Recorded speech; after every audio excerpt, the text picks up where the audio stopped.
morning. If everybody could go ahead and make their way to their seats, we're going to kick this thing off. Thank you, every one of you, for coming out this morning. Today is actually a really big day for us. Kind of hitting a reset on 1 million cups in Little Rock, and I am sincerely excited to be here. I'm really excited to see the crowd that we have. It's going to get bigger. Some people might look at the crowd and think, oh, it's not a big crowd. Well, it's a beginning. This is a new day for 1 million cups. It's a new day for the startup and entrepreneurship community in Little Rock, and I'm really excited to be here at the Arkansas Innovation Hub. Thank you to Warwick Sabin. Thank you to Jeff Stenson. Thank you to Aaron Dean and all of the guys that run the Innovation Hub for having us here and welcoming this event to the Hub. My name is Tim Freeman. I'm one of the organizers for 1 million cups. I wanted to just give a couple of thank yous to the rest of our organizers. Kim Lane, we go ahead and recognize these folks. Iona Mitchell, put your hand up. And Spencer Jones, who's going to be your MC this morning. I drove in from Nashville at 3 o'clock this morning. I'm super tired, but I was not going to miss this. Work said, let's get here at 8:30. Let's get here early. And I was like, 8 early? Like, no. Am I going to be early? And like, no, I'm absolutely going to be early. And the reason why is because I'm so excited about what we have going on in this community, and you guys are all a part of that. This is an outward event, just like the programming that comes out of this organization, comes out of this facility. It's really about you. So I'm just really glad to see everybody that's here this morning. I'm going to pass it off to Spencer, who's going to welcome our first presenter today. And we hit reset. Let's do this, man. Thank you, Tim. So just a quick recap. So 1 million cups, if you're not familiar, I see some new faces in the crowd. 1 million cups is a Kauffman Foundation initiative. Kauffman is kind of all things entrepreneurship. And their goal was to say, if we can share 1 million cups of coffee with each other in our local community, then we can, and hear these entrepreneurs share their stories and share their journeys and help them, then we can expand and grow our entrepreneurial ecosystem and grow our local economy through these 1 million cup events. So that's really kind of the message to, a rising tide lifts all boats, to try to help these entrepreneurs and help them network, ask them tough questions, and try to get them in front of the right people. So big thanks to all of our sponsors here. You can see, please tweet at Lavis Coffee, Innovation Hub, 1 million cups, Little Rock. It really does matter getting these things out there. But without any further ado, I want to introduce our first presenter. I was fortunate enough to go to Memphis last summer and do an accelerator, and one of the best things about any accelerator can be the mentors that they put around you, and one of kind of the crown jewels of the Memphis mentor ecosystem in my mind is Cameron Brackett, and he's going to tell you a little bit more about himself and then a little bit about the Mid-South Health Alliance. So without any further ado, Cameron. Thank you. Thank you, Spencer. I didn't come quite as far. I came from Memphis this morning, so I actually feel much better about that. My name is Cameron Brackett. I'm with the Mid-South eHealth Alliance. I'm also with Memphis BioWorks. And what I want to do, actually, that's what I'm looking for. Thank you. What I want to do is tell you a little bit about the Mid-South eHealth Alliance. It's going to be a little bit different perspective. It's less about Mid-South eHealth Alliance, really. There are a couple of things that you'll learn and take away from this perspective. Is that Mid-South eHealth Alliance is a fully functional health information exchange, not the insurance exchange, but an information exchange. You're going to learn a little bit about it and enough to understand what does it mean to be an entrepreneur and where are they and what the problems are and what do you do about it. I think what's interesting about the Mid-South eHealth Alliance is it's one of the oldest surviving health information exchanges. However, when you look at it, it's essentially still in a startup phase. Well, let me say it differently. It's trying to cross the chasm. It's still in the valley of death. And I think not just this one, but many others like it. I think that's important to recognize because I think it'll help you appreciate and understand what that means and what do you need to do if you recognize it yourself, if you're in that. It also kind of pertains a little bit, well, obviously all to healthcare, so I think that's relevant as well. So let me just tell you a little bit about the history of a health information exchange because I think this is relevant to understanding because what you find is health information exchanges were really in a situation of too early. So let's understand why that is. So essentially in 1990, they had the concept of a health information exchange. It wasn't called an HIE. It was called the Community Health Management Information System. And it was interesting and it was exciting and it was kind of cool, and it had the concept of, wouldn't it be great if all the health records were connected and a doc could see your information about you from one place to the next? Boy, that sure does sound great. And it wasn't even a novel concept at that point. I recall back in the 80s. Yes, I guess I am that old. It's weird. That the concept was there, and they talked about putting your medical records on a credit card or a pen or a coin or something. Everyone's probably heard of this concept. No big deal. Said, why don't we stick it on a computer somewhere on the internet, which we later called the cloud, and wouldn't that be great? Well, that is kind of neat, but that didn't really go too far, as you could imagine. So in 1995, they said, hey, here's a great idea. Why don't we put a whole bunch of patient records on the internet where people can get a connection? We'll call it a community health information network. That's really cool. Okay, well, that's kind of neat, but what are we going to do now? I get the concept. Well, in 1999, there was this report that came out. I don't know how many people know about it, but it talked about all the medical errors that happened as a result of somebody not knowing that, wow, if I only knew that you were on 200 milligrams of warfarin, I wouldn't have given you this. Yeah, well, nobody really knew that. So, hey, why don't we come out with something where we put all the records in a cloud somewhere on the internet in a computer, and this time we'll call it a RIO. And this is Dr. Brailer, who worked under George Bush at the time, and said, hey, wouldn't this be great? Yes, it would be great. They got together and we said, got all these engineers from all these different organizations. I was at GE Healthcare at the time. It was called GE Medical Systems.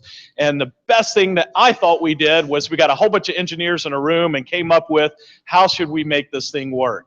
And we defined it to the nth degree, so complicated that even me, who was part of the definition of, at least my portion was cardiology, could only understand my part, cardiology. And oh, by the way, I was the only one who really understood it in the first place because it was so detailed and technically complex. So that didn't really go anywhere. But in 2008, we said, hey, wouldn't it be great if we came up with a place where we could hold records on the internet where people could access this? Well, you're starting to get the pattern here, right? Everybody keeps trying it. The concept makes sense. The problems are there. The concept makes sense. The problem was this. Up until this point in time, there were very few electronic medical records that exist in the offices. We looked at it as, oh, all the hospitals have electronic medical records, so we should all be there. Well, that's great, but I'm generally healthy and I don't go to the hospital, so the hospital has no information on me. So when I show up, who cares? Really where my information is in the office. That's really where it sits there. And that's where most people sit. Well, that's great, but most of the offices are not on electronic health record yet because they tried, it was too complicated, it wasn't going to work. They knew this, said, okay, I got it. Why don't we solve the problem here? Why don't we incentivize the offices to go to an electronic health record? We knew it was a problem in the past, but hey, what if we pay them to go there? And we do that. Well, that was something called high-tech, the high-tech stimulus here package, part of the Affordable Care Act that started here. And they said, well, great, we'll pay every doctor $44,000 if they go to an electronic health record. But oh, by the way, we knew that every 2 minutes an Android were going to come out and say, here's my electronic medical record, and it's going to confuse the doctors even more. What do? So it can't just be any medical record. It's got to be any EMR. It's got to be one that's certified for meaningful use, and here's what it needs to do. So it made the doctor's life theoretically a little bit easier, but all right, fine. That's the meaningful use. Then in 2009, 2011, they said, well, great, that's neat. Technically, we've solved the problem, but once again, we're still not going very well with the health information exchanges. That's because technically we incentivize people, but from a business perspective, it's still not there. Follow the money. For all the startups, for all the companies, everybody you've heard, you understand if you're not following the money, you're wasting your time. But the other perspective is this. Don't just follow the money, know where your place is in the trail of money. And so that's what's going to be important, because when you talk about accountable care organizations, this became valuable for a health information exchange. It became valuable because prior to this concept, everything was a fee for service. I go to the doctor, he charges me. I go to the doctor again, he charges me. Everything that I do, I get charged. That's a pretty good model, except for not when it comes to a health information exchange. Well, why would I want to pay a health information exchange to look up your labs when in fact I can charge to run labs for you again? Yeah, not really good for health information exchanges. Once again, the concept is logical, it makes sense, but not so good for a health information exchange in a business. But when the accountable care organization and this fee for value started moving forward, it becomes, well, wait a second now, you're not going to charge for every service. I'm going to give you essentially a payment. And inside that payment, you got to service that patient, and you got to have you're going to be bounded by some quality of care for this. And however much money you spend, that's cutting into your pocket. So now you probably do want to look up that lab result. You don't want to charge again. So that becomes a value. Another driver, the health savings account, came along and said, well, wait a second, me as a customer, before I didn't really care. I went to the doctor, they said it's going to be $300, you hand them your $15 copay and you're done. I don't really care what test you did. It was 15 bucks. You do a lot, you do a little, it's all the same. But not when it came to a health savings account, where all the large companies started moving towards, saying, well, wait a second now, that first $4,000 or $2,500, depending on where you have your deductible set, that's coming out of your pocket. So now you are going to be motivated to ask, well, wait a second, can't you look those up? So you got a couple of angles now that are hitting on these physicians. And now you have the wellness and wearables and the cultural shift of, wait a second, I love these wearables. There's stuff going on here. Now I'm getting more information that I can start taking better accountability, which, by the way, that lines up exactly with meaningful use, because that's part of the patient engagement for meaningful use. So there are a lot of new drivers that are coming here. The problem is this still. The problem is it's still not entirely clear. As I said, I can follow the money now, but where's my track inside the money? So let's just take a look at this. That's the transition. So let's say I'm a hospital or a provider, office, whatever you want to say. Well, I got to have a connection to my payer because I got to get paid, right? And I'm probably going to have a connection to the person for my portal, because patient portal for meaningful use. They're going to tell me to do that. Then I got to connect up, in this case, Tennessee Health Department, because they want to have information around some other clinical information. Then I'm going to have another connection to a different department, totally different department of Tennessee Health and Finance Department for other information, registries and such forth. Then I'm going to have a connection to a nursing home. Then I'll have a connection possibly to a research facility.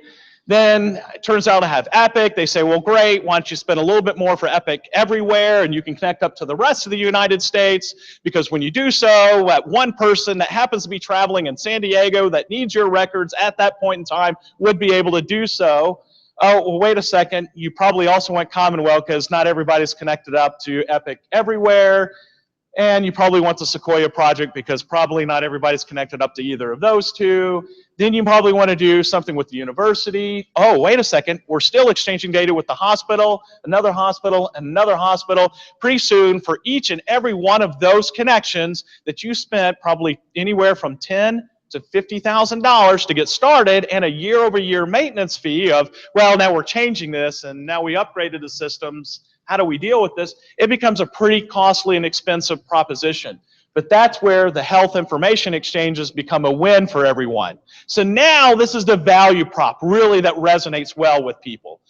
Now we're trying to find our path, because before, as health information exchanges, we're sitting here trying to tell people, oh, it's great, you can look up the records, and it's great because it helps you with your fee for value. But there was never really a clear and direct path as to what it did for you and the value it brought to the table there. So that was really part of the challenge that we had to overcome. So one of the things that we did is we said, well, let's make a very clear and concise value prop that goes straight to the revenue line, or straight to the bottom line of your practice or your hospital's P&L.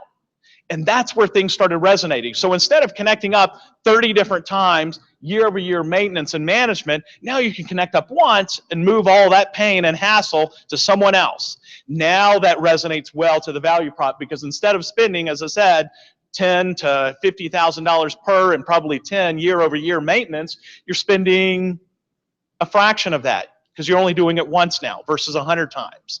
And it makes life so much better. So that's really the value prop that started resonating well. And oh, by the way, wait a second, when I talked about the patient portal, it really becomes a natural fit to go to a health information exchange, because me as a patient, if I have 10 different doctors, 10 different systems, I got 10 different portals. The burden's now on me. It's not very useful. That's what people are doing today. I project in the future that it's probably either going to be from a health information exchange or it's now portable and you're carrying it. A while from now, but those are things that you want to look forward as they come to fruition. So just kind of in summary, really what I want to drive here is talk about the drivers. So you saw where we had to cross the chasm or get out of the valley of death, and you've seen how, yeah, for the most part, we were really too early. And you can understand and appreciate why we were too early and why things weren't going as well as you would think they were and why it was a tough business model. But you can see how now we've kind of pivoted and how others have pivoted to start seeing, well, wait a second, what is that value prop that we can add and where can we take this? And we even see as it goes forward that it really becomes a platform for innovation. It really becomes a way to liberate the hospitals and practices from being indentured from their EMRs or their EHRs and being controlled by them, and go, well, wait a second now. I now can open up to startups. I now can open up to IT startups and healthcare without having a significant investment in my own system and finding a way out if it didn't work the way I wanted it to. So the major drivers that we recognized were that shift, the fee for value, health savings account, the cultural shift, and the macro is the next stated meaningful use. So all these things are coming together in such a way that are really making a health information exchange valuable. Arkansas has one. It's called the Arkansas Share. I think those are things that depending on what your products are, what your solutions are, where you want to take things, I think it's something to explore and recognize. And I think there's a lot of value add. And it makes it a heck of a lot easier to go knock on. If I'm a startup company and I'm trying to connect up to 10 different hospitals, is it easier for me to knock on one door at the HIE and connect up, or should I knock on all of them? And then once I knock on all those doors and I get through all those doors and they say, hey, you got a great product? Yeah, it's a 2-year waiting list to get into the IT pipeline and get it going. Well, wait a second, I'm connected up to the HIE. You can start using it now. Wouldn't that be simpler? Well, yeah, that's what I'd like to see. So these are the value propositions where most HIEs are going. These are problems and challenges that we went through and what we did to move and pivot around that. So that's, in summary, what I wanted to talk about and give you kind of an idea. And our perspective is just better care through fewer connections, not through more, fewer. Because now it's consistent, now it's easier, now it's more cost effective. This is where we think life's going to be better. So that's what I had to tell you about our little story here and race through. Cool. So thanks so much, Cameron. Yeah, we're going to go ahead and open it up for questions. Make sure that you raise your hand. We'll bring you a microphone and then just say who you are, where you're from. Real quick about social media. So this event is happening in like 70 different cities across the nation right now. So that's why it's important to connect with social media. If you look at the 1 Million Cups Twitter right now, there are tons of people from around the country asking questions and connecting with this community. So if you have a question or a comment, definitely connect there because it's a good way for us to kind of all work together. Anyway, if you have a question, raise your hand and we'll bring you the microphone. So if I'm Epic, one of the market leaders in electronic medical records, or even if I'm a doctor, there's almost couched incentive for me to not be interoperable, right? Because if I give my patient their health record, they could go run to any other doctor, right? So how is that? How have you combated that? How's Mid-South Health Alliance combating that kind of that self-interest to decrease interoperability? Yeah, it's a really good question. That's actually been one of the barriers. You're absolutely right. That's been a significant barrier over the years because they weren't incentivized for two things. One, as you pointed out, Epic and Cerner and the like. Hey, I don't want to make this easy to get your records off because then it's easy to get off of Epic, easy to get off of Cerner. Now, I'm not trying to portray this sinister point of view that they're saying this, but they were less motivated. But you also have from the health system perspective and the provider perspective. Wait, if I make my records that portable, are you going to go somewhere else? I think for the most part, those are going away. At HIMSS this year, all the EMR vendors did publicly announce that they're going to push forward for interoperability. One of the reasons why they're interested in pushing forward for interoperability, great for sales. Their models are all around consulting. So the best thing for me, when I was at Cerner, I was a consultant, but the best thing for Cerner is, hey, look, this hospital says they're different. Oh, that's fantastic. I love it when it's different, because what that means is you're going to want to change up and modify everything, and at $300 an hour, we will do that all day long. And if you didn't like it, not a problem, we'll change it again for you. And so the great thing is and that's from the next presentation is if you've seen one EMR, you've seen one EMR. And that's because everyone's custom and everyone's been implemented that way. And as a result, they're not interoperable. And so what better thing for me to do with Cerner or Epic? Hey, look, we'll come back in at $300 an hour and help you do that. So that's also motivation. From the provider side, I think what they've recognized is, for the most part, and I realize this fluctuates year over year depending on, look, I'm going to one health system because that's where my insurance is taking me.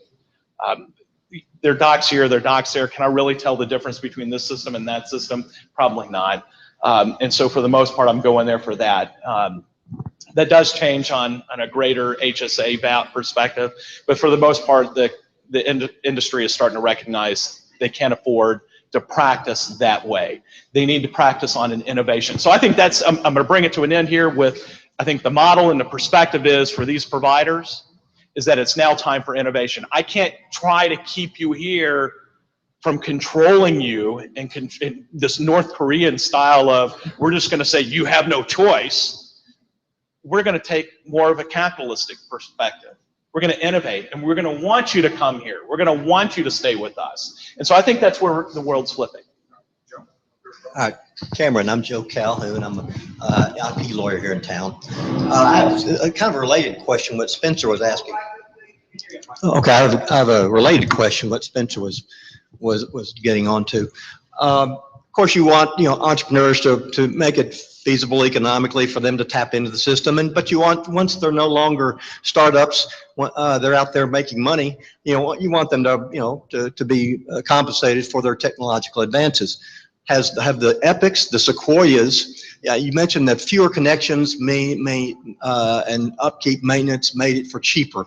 Has it trickled down to the actual patients, the cost savings? I mean, I understand, I would expect Sequoia and Epic to charge a whole lot more for a connection through the system, rather, that you've kind of provided that center point for connection. How is that? Is it reaching the patients at this time as far as cost savings? No, that's healthcare. It probably will never reach the patients. I mean, I say that, maybe I say that tongue in cheek. I think it can. I think it can from the innovation that's happening today and in the future. It's not going to be a clear trickle down straight from the patient from the provider. It's going to be how the provider engages in their. It's going to be how that patient engages in their healthcare through the innovation and technology that's provided to them, and that's going to be either from the wearables, from the things that I can take. Let me say it differently.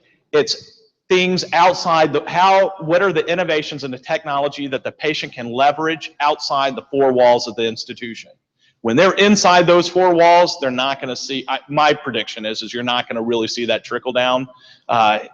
It's going to be outside the four walls. And I think that's where the innovation is. And I think there are many opportunities for that because of the interoperability that's blowing open, because of the HIEs, because of FHIR, which is an HL7 standard for a next generation of standards to allow for this greater connectivity that the old school HL7 doesn't really allow for. So in short, it's really going to be the innovation outside the four walls that will make that difference. I don't see it happening inside the four walls.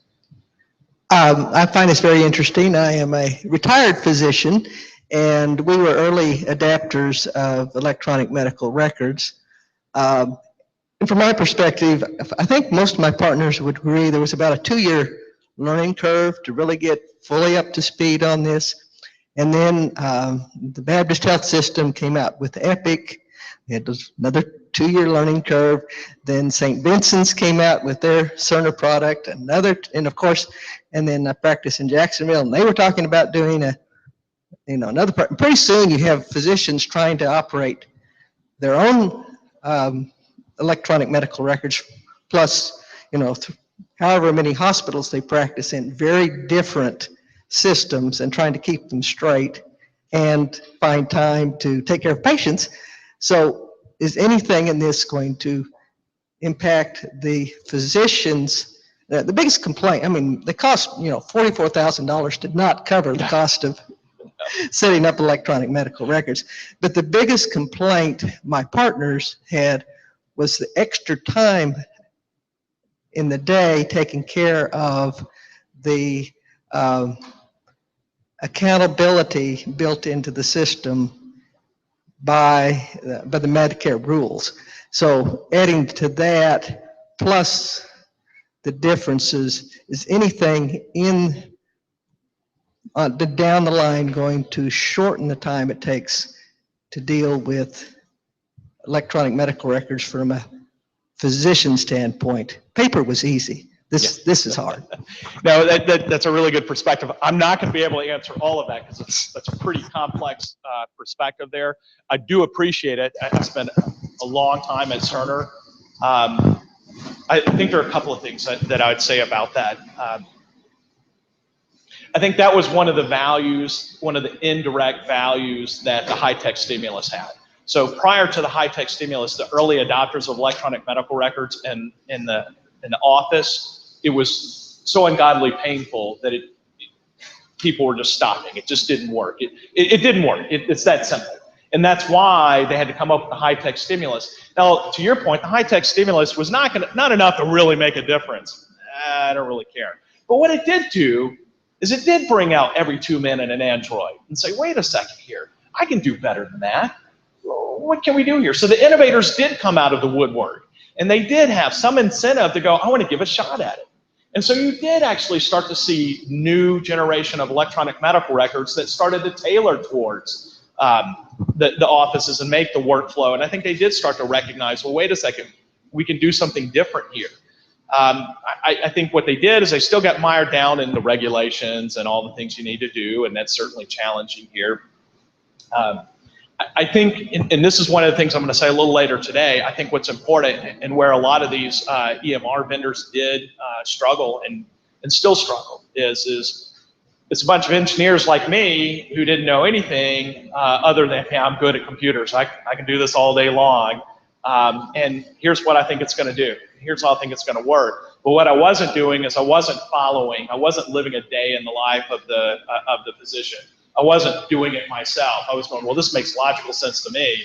Here's how I would do it. But I really don't know the perspective there. So I would say in the future, what's happening now is this is what's exciting. I think because of some of the shifts and some of the changes that are happening, I think it is an open door for new innovation to find ways to drive that differently.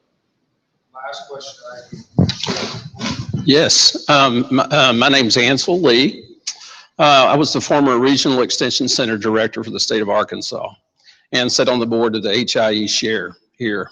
And I now rotated off, I'm now a consultant.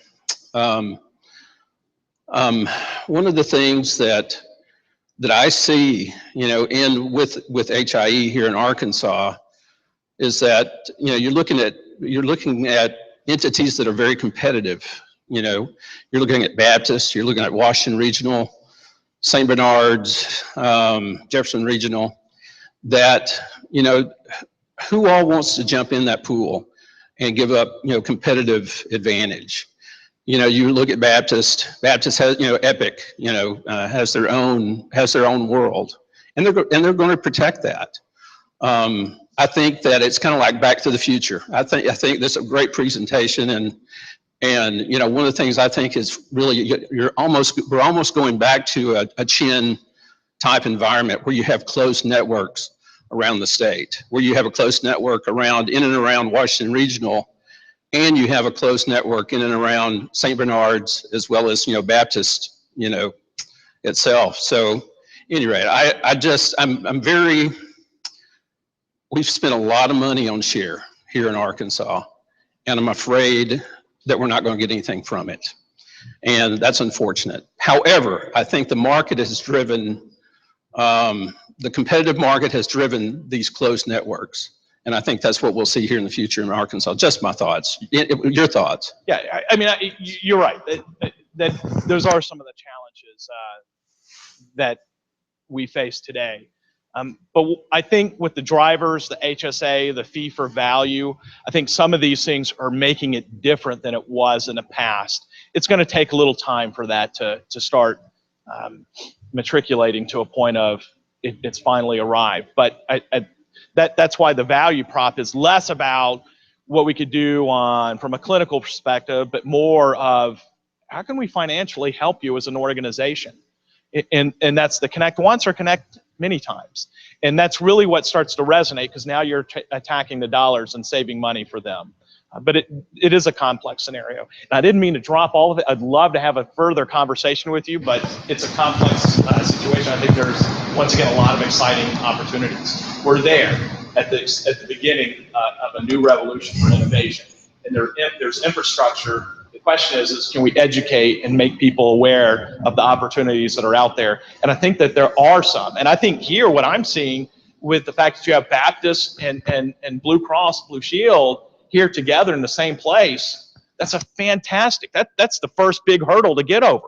So I think there's some exciting opportunities here to take advantage of. Amen. Amen. So before we let him go and introduce the new presenter, there's something we do here, and it's essentially you can ask the crowd anything. You can say, I want you to like my Facebook page. You could say, I want you to think deeply about electronic medical records for the next 24 hours. What is your ask to the community? That would have been great to be prepared for that one. I think it's just, once again, recognize where you are and what you're trying to accomplish. Not just follow the money, as I said, but where do you sit inside that, and what is your value prop? I think those are the things to think about. As I said, I think healthcare, I think the one perspective to think about is healthcare moves extraordinarily slow. Extraordinarily slow. In fact, if it wasn't for healthcare, fax machines would have been dead in the 80s. So I think that's good, and I think that's bad, but just recognize that and think about where you sit in that. And I think there are a lot of good opportunities. Now is that time. That was great. Everybody give him a round of applause. That's funny about the fax machines. I was, a year ago when I was still nursing, I would say, hey, I need to fax something, and I would get the eldest person working with me that day to help me fax it. Pretty funny. So next up, we have one of the HubX Life Sciences cohort companies here today. I had the pleasure of meeting this gentleman a few months ago when we kicked off the program. His name is Zemin Hang. He is one of the very interesting neuroscience guy, which you don't meet a whole lot of neuroscience people. But he has an amazing product. It's got some great healthcare implications, but also it has a lot of consumer appeal that I think you guys will resonate with all of you, because everybody here looks a little sleepy this morning. So without any further ado, Zemin with Corona Sleep.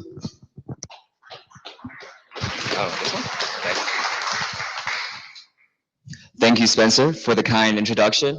And as he said, I'm along with many other groups here, a HubX inaugural first cohort member. So it's really great to be here. And I also understand this is the first 1MC event at the Hub, so that's really exciting. So thank you, Kim, for the invitation. Before we get started, let me get a show of hands. How many people here slept less than 6 hours yesterday? Okay, I'm gonna say that's about half. So you guys are doing terribly, terribly. The nation's average is about 1/3. So 1/3 of all Americans are chronically sleep deprived. And obviously there's many consequences related to this. Aside from adverse health effects, you have increased accidents. And when you look at the big picture, for industry itself, there's a huge cost. Right, so what we're doing here at Corona Sleep is designing a solution that can not only solve all of these problems, maybe not entirely, right? Maybe not take you from a 3 to a 10, but take everybody from a 3 to a 6. And I think if we can do that for enough people, that'll be a very worthwhile endeavor. So at Kona Sleep, we have designed a smart pillow that can help make 6 hours of sleep feel more like 8. Krona is a sleep tracking pillow topper that also uses sound to enhance the quality of your sleep. So it's mobile and cloud connected, so you can see how you slept and directly interface with the function of the device. So how exactly does Krona work? We use non-invasive neural stimulation. And what that basically means is when Krona detects that you're in deep sleep, the device emits a series of low frequency sounds that actually promote an even deeper and more restorative state of sleep. Krona also uses a separate higher frequency set of sounds that eases you into a lighter stage of sleep before waking you up with a gentle vibrating alarm. So the idea with Krona is you can wake up feeling refreshed and energetic no matter how many hours of sleep you get the night before. That being said, if you only get 2 hours, or where's Tim, who's doing probably really awfully, yeah. So in that situation, I guess, maybe we can get you to like 6.5, right? That's still better. Yeah, that's still better. So to give you guys an idea of where the sleep tech industry is, right? You kind of have the genesis of these wearable devices. So Fitbits, and more specifically for sleep, this one, Sleep Shepherd, is, I guess, a headband of sorts that you wear when you go to bed, and it also uses sound. And so there's this distinction between passive and active solutions, where passive, you're just tracking, providing data, which is very, very useful. But what we've really seen is that that's not enough value, right? So moving from wearables to non-wearables, so there were some smart people that saw that, well, maybe not everybody likes to wear something to sleep, right? And so you have these other solutions, the Withings Aura, for instance, as a sensor pad you insert underneath, I guess, your sheets, and also has a light that uses lights, different colors to help you sleep or wake up. And finally, you have the invisible devices, and that's really where Krona comes in. And we want to provide an active solution that's also invisible. So, no changes to routine, and really everything that you're used to doing, you can keep doing. So even though we are very interested in getting this device to everyone who's sleeping poorly, our starting position is to target healthcare providers and payers, because we really believe that the ER docs and the nurses who are adding a lot of value to all of our lives, they are severely sleep deprived. And so starting with this industry, we hope we can provide the maximum amount of value by enhancing sleep. And obviously this is, there are some upsides to this as well. So for us, we really would like to use this opportunity, working with HubX and Baptist Health and Blue Cross to form these partnerships, right? So for us, we can become the sleep tech device that healthcare providers and payers go to. So we are still a startup, and our team is very young. We all graduated from WashU in St. Louis just 2 years ago. And we have a great world-class team of advisors with thought leaders in the Internet of Things, sleep medicine, sleep research, consumer space. Our advisor, David Rose, actually, a very interesting gentleman who authored this book, Enchanted Objects, and his thesis on really the evolution of wearable device and Internet of Things is that all the things around us will become smarter, and we won't just be staring at our phones constantly. The functions will be distributed across the things that we already use. So that's really exciting. So where we are today, our next milestone, hopefully by the end of the HubX program, is we will have a almost consumer product, or launch-ready product, and refining that process, we're aiming to launch at the end of the year. So we've tested this technology in a lab and in-home, and if you're interested, come talk to me. We are looking for more testers. Interesting fact, one of our testers who in St. Mary's in St. Louis actually saw a reduction in his headaches after using the device. So that's something that we are investigating, working with Baptist, because as I'm sure all of you have experienced, when you sleep better, everything else in your life is better as well. So I want to end the presentation today with why I and my team really believe Krona is the solution. So even though we have this new technology and the potential to really integrate more sensors and have access to really all the major sensory input and output organs of the human body to improve the system. Really, the key difference is that we're designing this in a way and taking the extra step to make sure that it is as least disruptive as possible, so that whether you're in the bedroom, in a hotel, in the hospital, Corona can help you sleep better. Thank you. Thank you. Thank you. Thank you. So I'll start off with a question, and then we can start taking questions from the crowd. I feel like sleep is kind of top of mind for a lot of people. I know Ariana Huffington, if anybody familiar with the Huffington Post, she's been on talk shows, she's written books about this. It's just such a big thing. So how have you seen that movement of paying more attention to sleep kind of counteract the American philosophy of I'll sleep when I'm dead, never stop, keep hustling, keep grinding? How have you seen those two things kind of play against each other in the market? Great question. For the record, I am a big fan of the hustle mindset. That being said, though, the quick story is the genesis of this idea was when I was an undergrad and I was sleeping like 3 hours a night, and I was totally crushing it. But as I got started with Corona and dug into the sleep literature, I kind of realized that yes, even though I was feeling great and totally crushing it, I was slowly killing myself, right? And that this is time that is going to catch up later. So I think if everybody, was able to access the information that is available in the literature, which Ariana Huffington, I think she had a similar story of sleep deprivation event that then led her to kind of research more into this. Then everybody would be prioritizing sleep, at least a minimal amount. Mm-hmm. And so to answer your question, that dynamic is very interesting. It's definitely a back and forth, because I think we're in a push from the sleep is important side, a little more so now. But kind of the consequence of that is you have this huge influx of consumer sleep tech devices that are totally novel, I guess pieces of novelty, and I'm not really sure how well they work and how many people want to wear headbands. And I think there's going to be pretty serious pushback from the other side of, yeah, you can sleep better with these funny devices, but what are you really getting out of it? So it's an interesting dynamic for sure.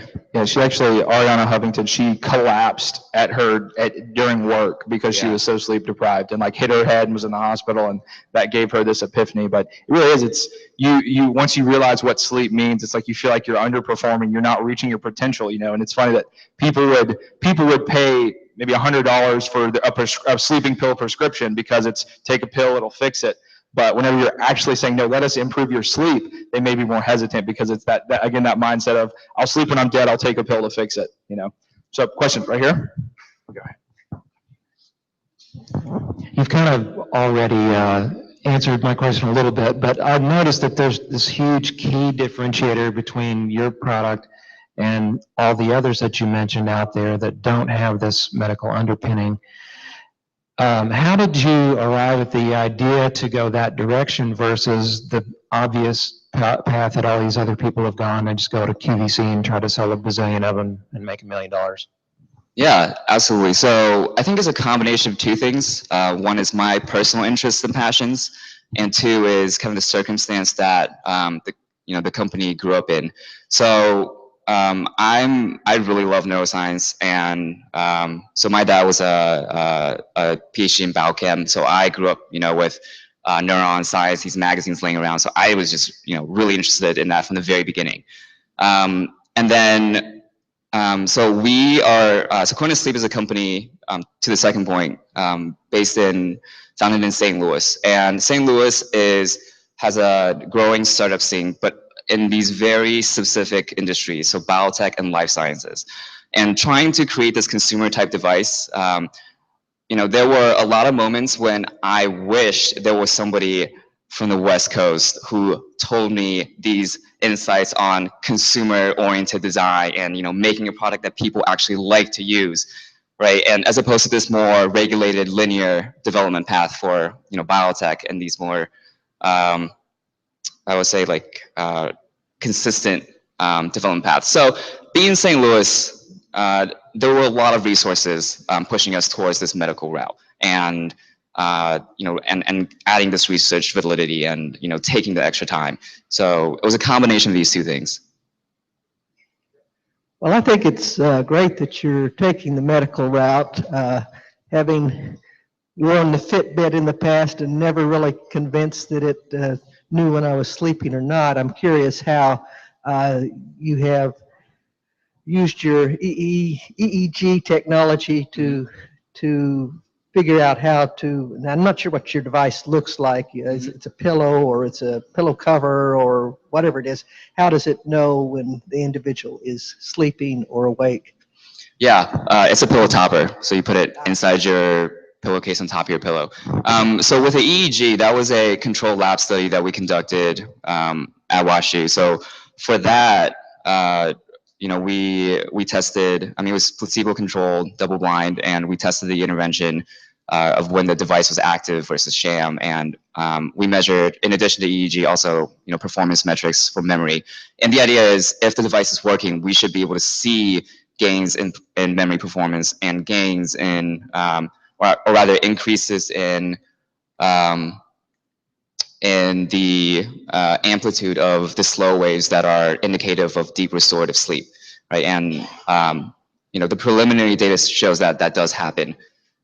And then in terms of how we're detecting, I mean, right now we're focused on testing the intervention component. I mean, there's a ton of devices that, and in diagnostics as well, that are much better at detecting, the state of sleep, stage of sleep based on, I guess, polysomnography, right? But for us, that is I would say a means to an end. Because for us, for Corona, our ultimate goal is to enhance the quality of sleep. And that means that users and patients wake up feeling better and they say, I feel better. Then that's first and foremost what's most important to us, right? And I think for a lot of these intervention-focused devices, they're going around, on the input side, they're going around, EEG to directly assess the effects of the intervention using, PVT tests, paired associative alerting tests. And this way is, so for us, we're taking a similar perspective that we really want to focus on how the user feels, their performance on specific measurements. Zim and Joe Calhoun again. Have you considered, or has there been any consideration of how this could supplant or augment some of the treatments for what's that called, the sleep apnea? Sleep apnea, yeah. Yes, we've been looking into that. And I do think there's an opportunity definitely there. So my understanding is that there's a whole range of apnea, right? And my understanding is from moderate to severe, that's when the CPAP devices actually, offer a significant amount of benefit. And in those instances, I think Corona can be used to supplement the effects. And then for the mild apnea sufferers, most of them don't actually see a significant enough benefit from using a CPAP to want to, strap this mask on their face and keep using it. So for those users, I think Corona could be a great alternative. Sorry. I agree. And one thing I thought about Corona was that it could be an element of a diagnostic tool, right? So if we know what your brain waves are doing, we could almost sense, is this sleep apnea? Is it acid reflux? Do you have restless leg syndrome? There's different things that we could maybe rule out by being able to tap into these delta waves and seeing what's happening in real time. But that's all the time we have. But before we do go, Zimin, what is your one ask to the community at large? I would say take 30 minutes to look into anything about sleep, anything in sleep that interests you. And I ask this because I think we're at a point in time where kind of the general understanding and knowledge of sleep is comparable to maybe 10 years ago, our general understanding of diet, right? So you remember that pyramid with the grains on the bottom and the milk on top? Yeah, remember how wrong that was? I think that's where we are with sleep right now. And so I would encourage everybody to spend some time and just read into why exactly 8 hours of sleep is the average, is the time that you want to shoot for. Good deal. By the way, that's a load of, not right. You heard the man. Thank you, Zevin. Thank you. So before we do wrap up, Giovanni back here with Lavis Coffee, they're our coffee sponsor. Huge thanks to him. Please, everybody, really do tag it, throw it out, tell us you had a great time. We will be back here next week, same time, same place. To have another event. We'll have some more fantastic entrepreneurs and presenters for you guys. But I really do appreciate you guys coming out and being a part of this event here. You don't have to leave, but so please feel free, network, stay, drink some coffee. But thank you again. Take care.